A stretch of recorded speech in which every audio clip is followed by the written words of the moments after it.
Hi guys, मैं हूं अकबर खान और आप लोग देख रहे हैं खान सेफ्टी। दोस्तों, आज के इस वीडियो में आप जानेंगे व्हाट इज बेंजाइन यानी कि बेंजाइन लिक्विड क्या होता है और बेंजाइन का एलईएल और यूईएल क्या होता है और बेंजाइन का टीएलबी, एसटीईएल और आईडीएलएच क्या होता है और टीडब्ल्यूए टाइम वेटेज एवरेज क्या होता है। एक्सपोजर शॉर्ट टर्म यानी कि अगर कोई शॉर्ट टर्म के लिए एक्सपोजर होता है तो उसको क्या-क्या सिम्टम हो सकता है और अगर कोई लॉन्ग टर्म के लिए एक्सपोजर होता है तो उसको क्या-क्या सिम्टम हो सकता है।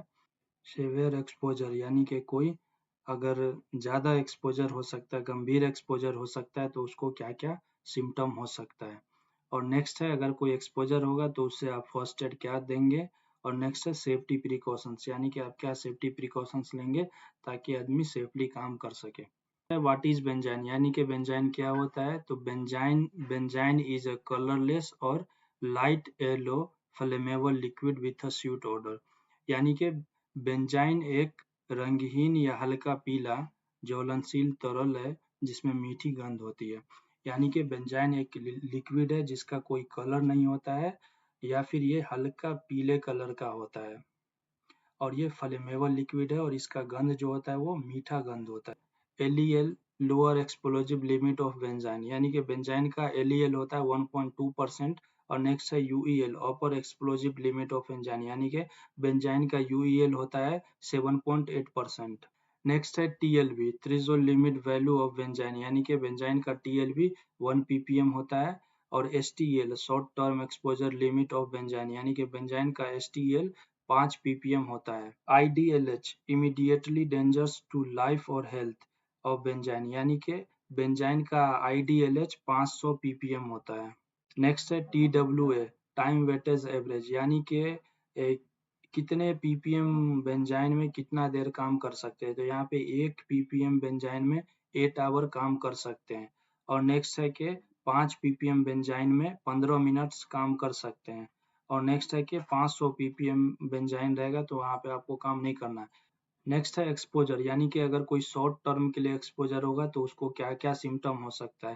तो ये सब सिम्पटम हो सकता है जैसे कि हेडेक हो सकता है, सर दर्द हो सकता है, डिजीनेस हो सकता है, उसको चक्कर आ सकता है, कंफ्यूजन हो सकता है, नोसिया हो सकता है, वोमिटिंग हो सकता है, स्टोमच पेन हो सकता है, वीकनेस हो सकता है, इरिटेबिलिटी हो सकता है यानी कि वो चिड़चिड़ापन हो सकता है। और अगर एक्सपोजर लॉन्ग टर्म यानी कि अगर कोई लॉन्ग टर्म के लिए एक्सपोजर होगा तो उसे क्या-क्या हो सकता है।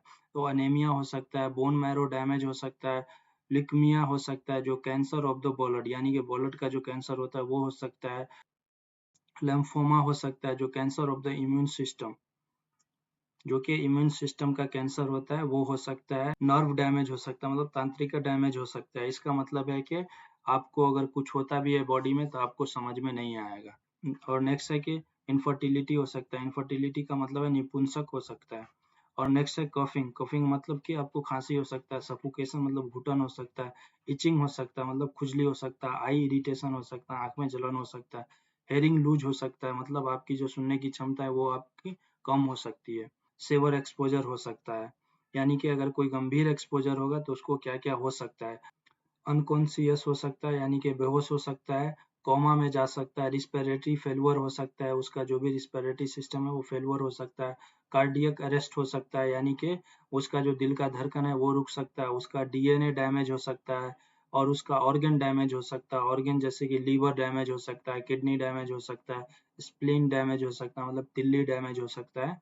तो ये सब जो है सिम्पटम हो सकता है। फर्स्ट एड यानी कि अगर कोई बेंजाइन से एक्सपोजर होता है तो उसे क्या फर्स्ट एड देंगे। तो फर्स्ट है कि move the victim to fresh air यानी कि विक्टिम को फ्रेश एयर में ले जा करके रखना है और कॉल फॉर मेडिकल सर्विस को कॉल करना है और रिमूव कंटामिनेटेड क्लोथिंग यानी कि जो भी कपड़ा पहन करके वो एक्सपोजर हुआ है वो कपड़ा को निकाल देंगे उसका बॉडी से। और नेक्स्ट है कि wash skin with soap and water at least 15 minute यानी कि स्किन को धोना है साबुन और पानी से कम 15 मिनट।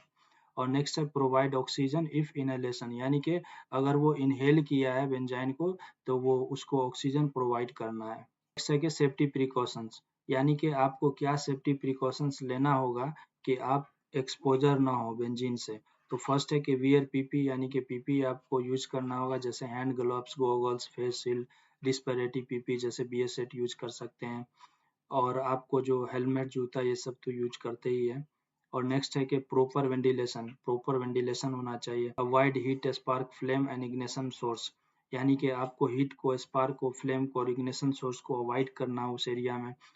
और नेक्स्ट है कि क्लियरली आइडेंटिफाई बेंजीन, यानी कि बेंजीन क्लियरली आइडेंटिफाई होना चाहिए कि यहाँ पे बेंजीन है। और नेक्स्ट है फायर एक्सटिंग्विशर, यानी कि अगर बेंजीन से कोई फायर होता है तो उस पर कौन सा फायर एक्सटिंग्विशर यूज करेंगे, तो फोम फायर एक्सटिंग्विशर यूज करेंगे। और डीसीपी यानी कि dry chemical powder fire extinguisher use करेंगे।